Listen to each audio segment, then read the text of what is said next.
Ya, Assalamualaikum warahmatullahi wabarakatuh. Alhamdulillahirabbil alamin. Wa bihi nasta'inu ala umuri dunya waddin. Shalatu wassalamu ala asrofil anbiya'i wal mursalin wa ala alihi wa sahbihi ajma'in. Amma ba'd. Baik anak-anak, apa kabarnya semuanya? Semoga semuanya baik-baik saja dan dalam keadaan sehat walafiat. Amin. Oke. Kemarin kita sudah melaksanakan ulangan harian bab wujud dan hikmahnya. Dan hari ini kita akan menginjak ke bab 3 atau bab baru.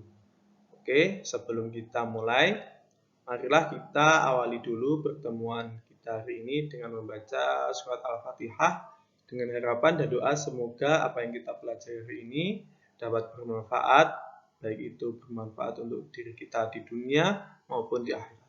Ala diniyah wala kulli niyatin shalihah. Al-Fatihah.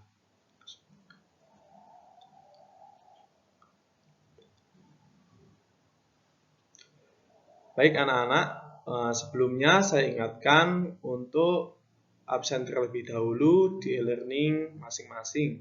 Karena absen tersebut sebagai bukti bahwa kalian mengikuti pelajaran fikih pada hari ini. Oke, anak-anak, hari ini kita akan belajar mengenai bughod atau pemberontakan.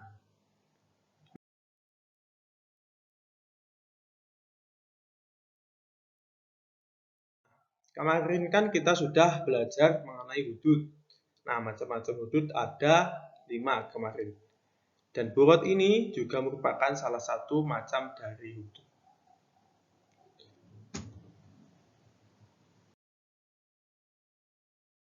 Nah, hari ini kita akan belajar mengenai yang pertama, pengertian bughod. Yang kedua, tindakan hukum bughod. Yang ketiga, status hukum bughod.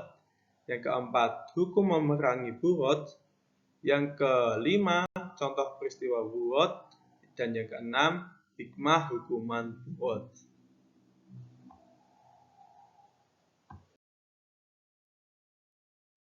Apa itu bughod? Nah, setelah melihat gambar ini, pasti kalian sudah tahu apa itu bughod. Nah, gambar ini merupakan gambar PKI atau Gerakan Partai Komunis Indonesia.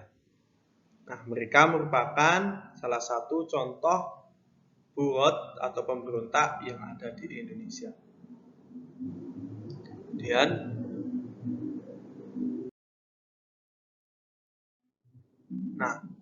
bughod sendiri secara bahasa yaitu berasal dari kata bughod atau buroh yang merupakan jamak dari kata al-baghi yang merupakan isim fa'il atau kata benda yang menunjukkan pelaku.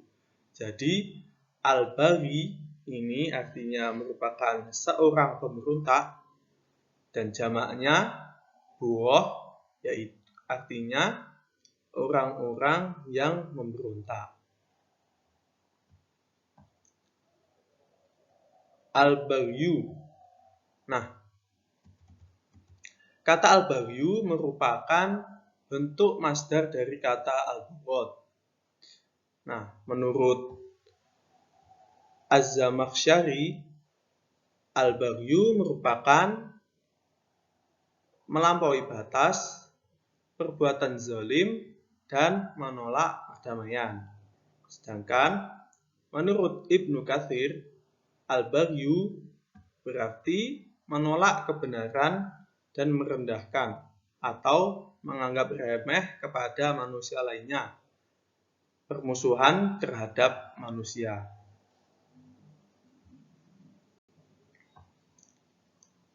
Nah, selanjutnya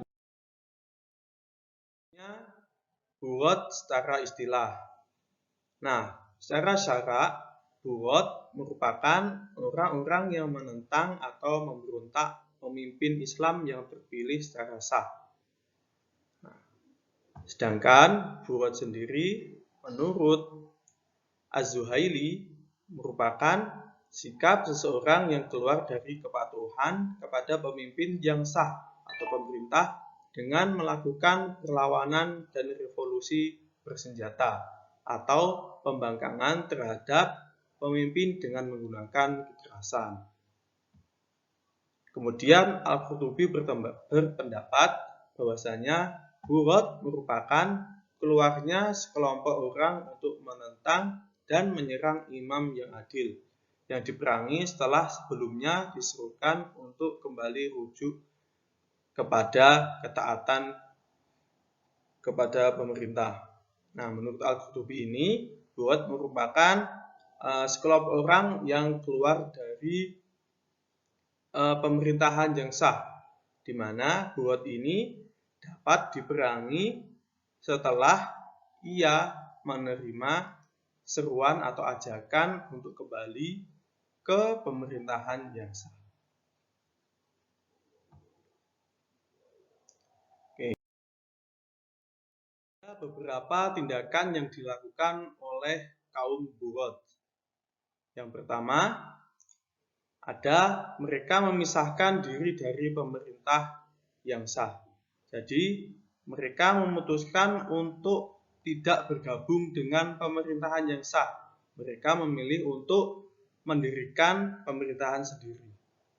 Yang kedua, membangkang perintah pemimpin.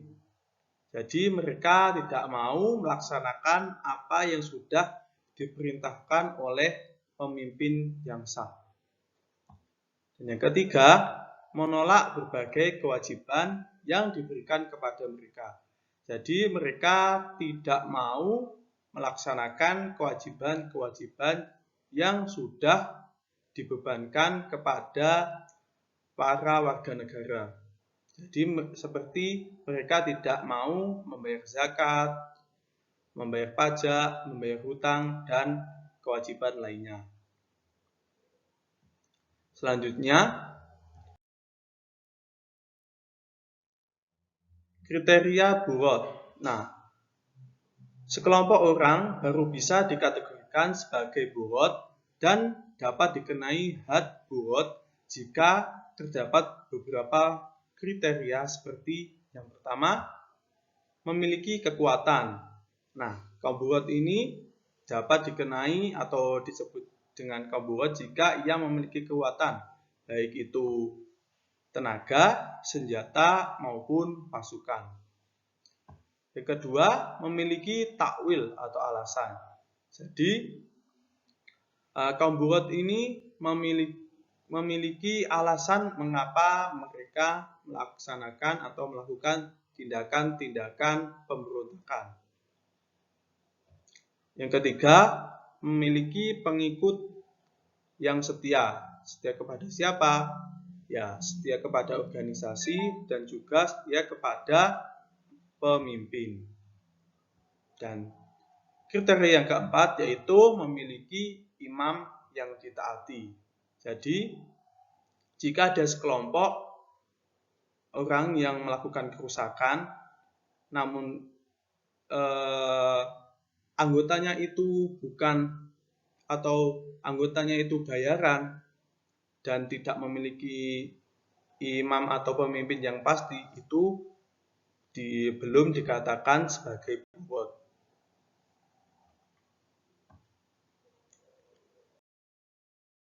Kemudian, para Bughod harus diusahakan sedemikian rupa agar sadar atas kesalahan yang mereka lakukan, sehingga akhirnya mereka mau kembali lagi taat kepada imam dan melaksanakan kewajiban mereka sebagai warga negara. Nah, jadi ketika ada pemberontakan, pemerintah itu harus mengusahakan berbagai macam cara agar si pemberontak itu mau kembali lagi ke pemerintahan dan menaati semua aturannya.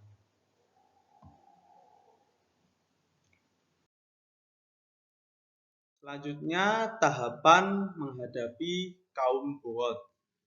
Nah, dalam proses penyadaran kepada kaum Bughod harus dimulai dengan cara yang paling halus. Nah, jika cara tersebut tidak berhasil, maka boleh digunakan cara yang lebih tegas. Namun, jika masih tidak berhasil lagi, maka boleh pemerintah itu menggunakan cara yang paling tegas. Adapun tahapan-tahapan pemberian tindakan hukum terhadap pelaku buhot yang sesuai dengan fikih Islam, yang pertama adalah mengirim utusan.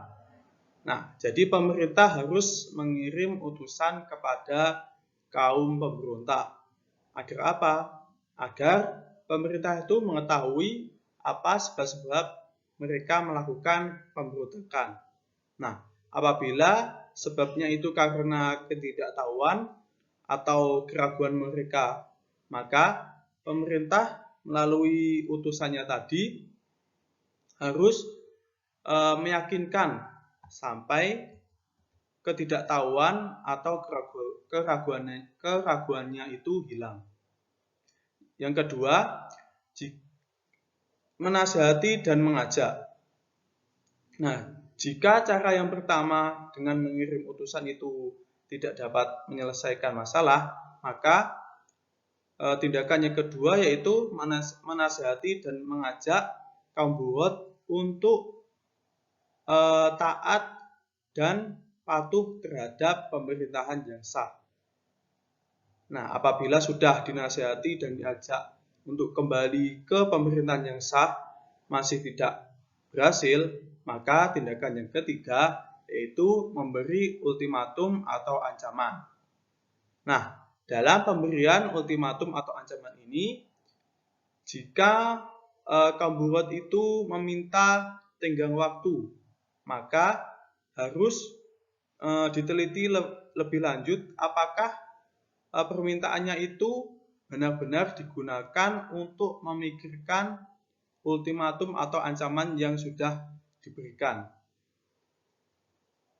Jika terdapat indikasi bahwa mereka meminta tenggang waktu hanya untuk mengulur-ngulur waktu, maka pemberian tenggang waktu itu tidak bisa diberikan kepada kaum buhot. Dan jika pemberian ultimatum atau ancaman ini masih belum berhasil, maka tindakan yang terakhir yaitu diperangi sampai mereka sadar dan taat kembali ke pemerintahan yang sah.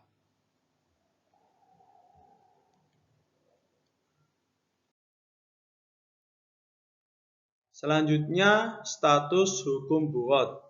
Nah, hukum dari pelaku buhot ini terdapat dalam Quran Surat Al-Hujurat ayat 9 yang berbunyi A'udzu billahi minasyaitonir rajim. Bismillahirrahmanirrahim.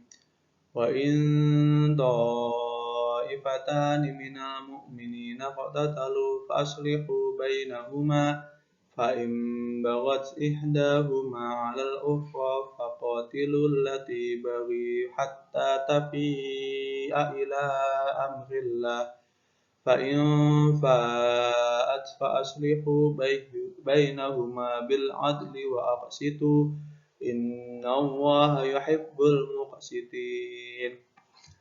Shadaqallahul Adzim.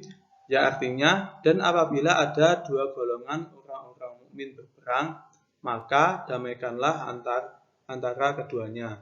Jika salah satu dari keduanya berbuat zalim terhadap golongan yang lain, maka perangilah golongan yang berbuat zalim itu, sehingga golongan itu kembali kepada perintah Allah.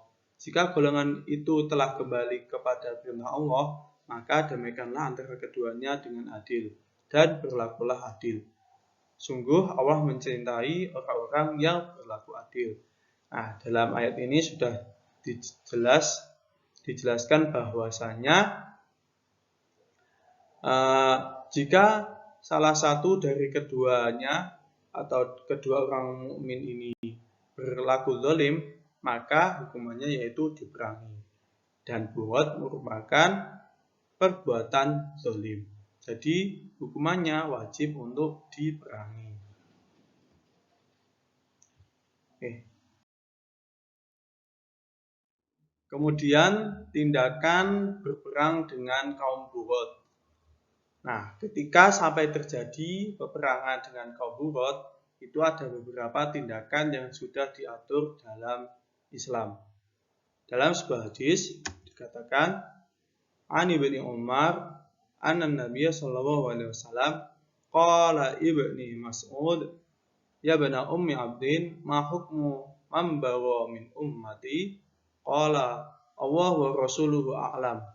Faqala Rasulullah sallallahu alaihi wasallam, la yutba'u mudbiruhum wa la yujhazu ala jarihihim wa la yuqtalu asiruhum. Yang artinya dari Ibnu Umar bahwasanya Nabi berkata kepada Ibnu Mas'ud, wahai anak ibu hamba Allah, bagaimana hukum orang yang mendurhaka dari umatku? Aku berkata, Allah dan Rasulnya lebih mengetahui. Beliau bersabda,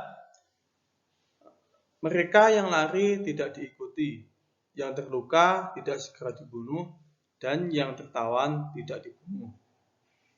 Nah, dari hadis ini dapat diketahui bahwasanya ketika kita berperang dengan kaum Bughod, dan saat berperang itu mereka ada yang lari ketakutan. Nah, di situ kita tidak boleh mengikutinya atau mengejarnya.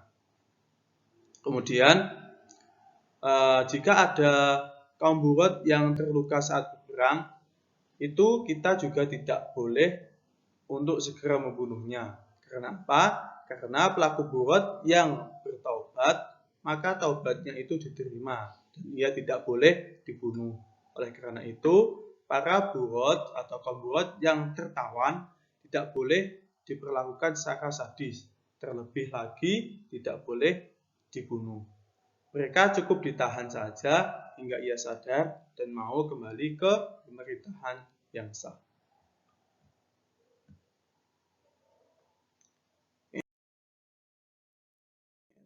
Selanjutnya, kaum Bughod wajib diperangi jika, kaum Bughod ini wajib diperangi jika ia melakukan salah satu dari tindakan berikut ini. Yang pertama, ada menyerang wanita dalam kawasan Ahlu Al-Adil. Nah, kawasan Ahlu Al-Adil merupakan kawasan di mana penduduk sipil tinggal. Nah, jadi zaman dulu itu orang Arab kalau berperang itu pasti menentukan tempat-tempat tertentu seperti di padang pasir, di dataran yang luas, di pegunungan, dan yang lain sebagainya. Nah, jika ada kaum Bughod yang menyerang wanita dalam kawasan penduduk sipil, maka itu hukumnya sudah wajib untuk diperangi. Yang kedua, kaum Bughod yang mengambil bagian dari Baitul Mal kaum muslimin secara tidak sah. Jadi ketika ada kaum Bughod yang secara jelas mengambil bagian dari Baitul Mal kaum muslimin semena-mena, maka itu juga hukumnya wajib untuk diperangi. Yang ketiga, tidak mau menyerahkan hak yang telah diwajibkan atas mereka.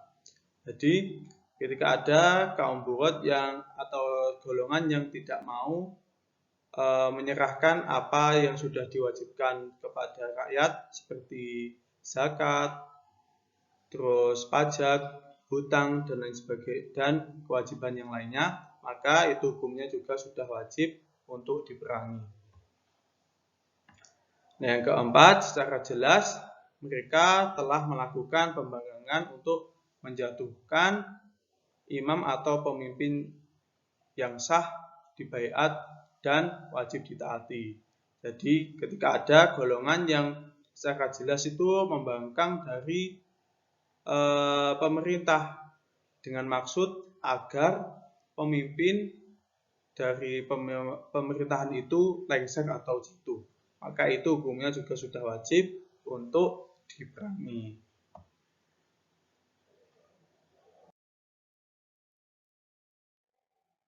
Nah, selanjutnya kaum buruh yang membayar zakat hanya untuk golongannya.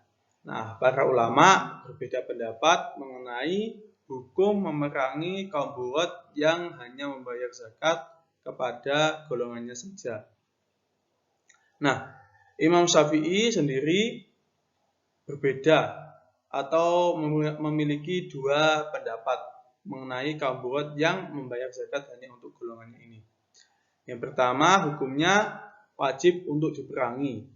Nah, dalam qaul qadimnya, Imam Syafi'i itu mengatakan kaum buruh yang hanya membayar zakat kepada golongannya itu wajib diperangi. Hal ini didasarkan pada zakat itu wajib diserahkan kepada Baitul Mal Muslim. Nah, kemudian melalui qaul jadidnya, siapa itu? Imam Syafi'i itu mengatakan bahwa hukum memerangi kaum buruh yang membayar zakat hanya untuk golongannya itu menjadi mubah. Hal ini didasarkan pada penyerahan zakat ke Baitul Mal adalah sunat dan tidak wajib. Nah, perlu diketahui bahwa qaul qadim merupakan pendapat dari Imam Syafi'i sebelum hijrah ke Mesir atau pendapat Imam Syafi'i saat ia masih berada di Irak. Sedangkan qaul jadid merupakan pendapat Imam Syafi'i setelah hijrah dari Irak ke Mesir.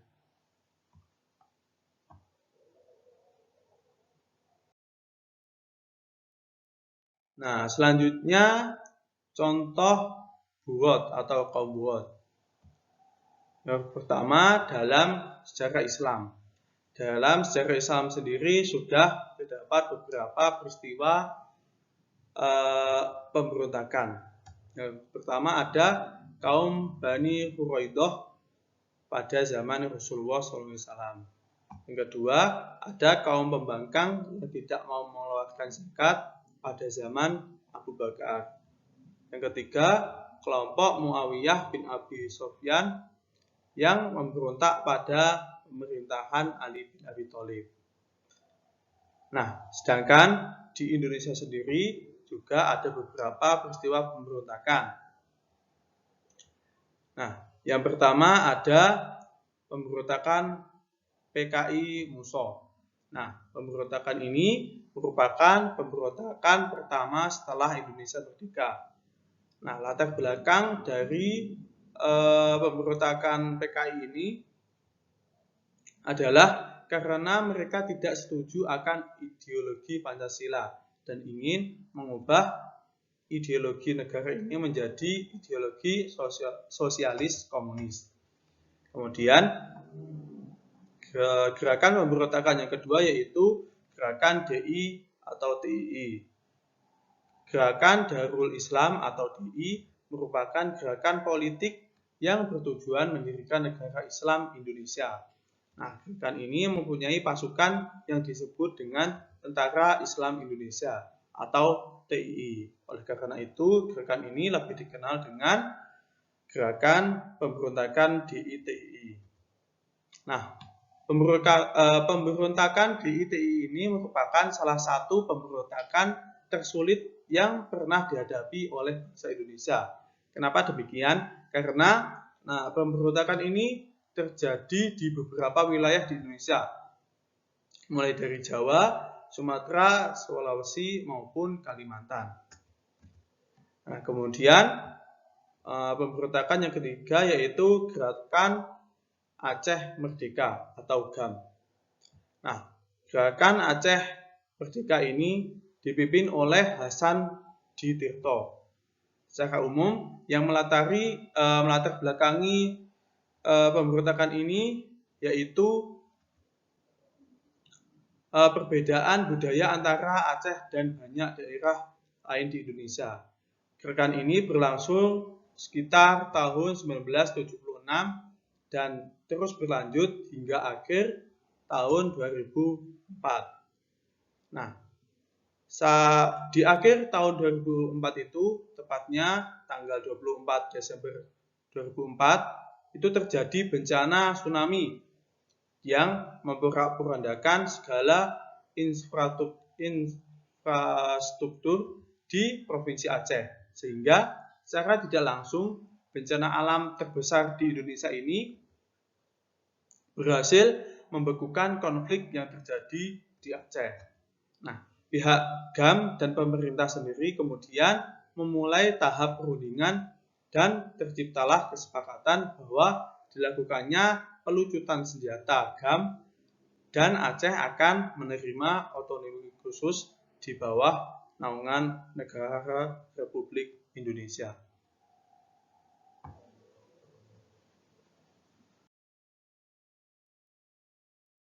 Oke, yang selanjutnya hikmah had bughad. Nah, ada beberapa hikmah dari adanya hukuman bagi pelaku bughad. Yang pertama, tidak akan mudah memusuhi atau membangkang pemerintah yang sah. Karena sudah jelas tadi bahwa hukuman bagi pelaku bughad yaitu diperangi. Maka dengan adanya hukuman ini tidak akan mudah suatu golongan itu memusuhi atau membangkang pemerintahan yang sah. Yang kedua, memahami betapa hukum Islam benar-benar melindungi kedaulatan negara yang sah. Nah, dengan adanya hukuman bagi pelaku bughad ini menunjukkan bahwasanya agama Islam benar-benar melindungi kedaulatan suatu negara yang sah. Yang ketiga, terhindar dari berbuat semena-mena yang tidak melewati jalur konstitusi. Jadi, dengan adanya hukuman bughad, tidak ada lagi golongan yang semena-mena melaksanakan aspirasinya tanpa melewati jalur konstitusi. Yang keempat, memberikan efek jera terhadap pelaku bughad. Dan yang terakhir, yang kelima, yaitu memahami atau pemahaman untuk menyalurkan aspirasi melalui cara-cara yang benar. Kemudian, itu tadi penjelasan mengenai bab 3 bughad atau pemberontakan. Nah, anak-anak jika ada yang ingin ditanyakan atau kurang jelas bisa mengutarakan pertanyaannya di WhatsApp group. Sekian pertemuan kita hari ini. Terima kasih atas partisipasinya. Mohon maaf apabila ada kesalahan. Wassalamualaikum warahmatullahi wabarakatuh.